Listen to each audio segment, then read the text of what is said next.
Du 26 juillet 2023, lorsque le général d'armée Abdourahmane Tchani et ses frères d'armes sont arrivés au pouvoir, le Niger a affronté une tempête d'une violence inouïe, sanctions économiques et financières d'une brutalité sans précédent, fermeture de toutes les frontières, coupure d'électricité par le Nigeria, pénurie de médicaments, manque de nourriture, une volonté manifeste d'asphyxier un peuple entier.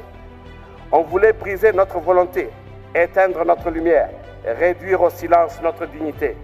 Mais un peuple qui a choisi la liberté ne fléchit jamais.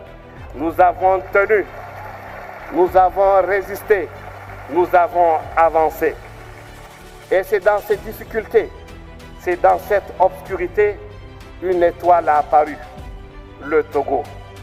Car il faut le rappeler, le Niger, le Burkina Faso, le Mali sont des pays enclavés.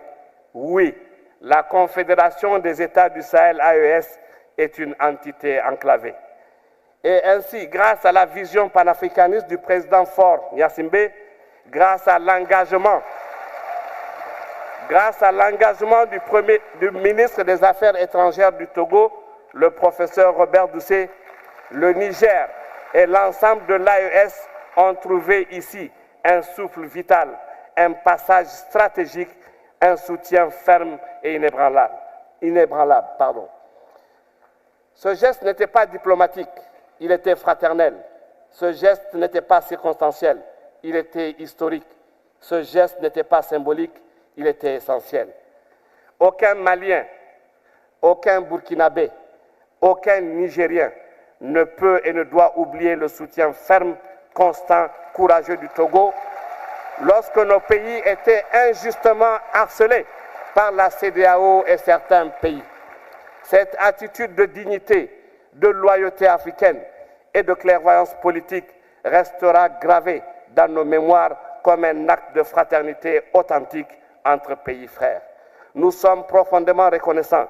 Nous n'oublierons jamais ce geste car c'est cela le panafricanisme véritable, c'est-à-dire la fraternité en action, la solidarité dans les épreuves, la loyauté quand le vent tourne contre nous.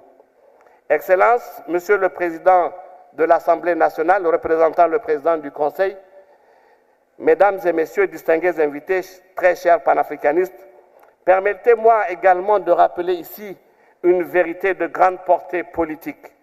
Le premier voyage, c'est-à-dire la première sortie officielle de notre président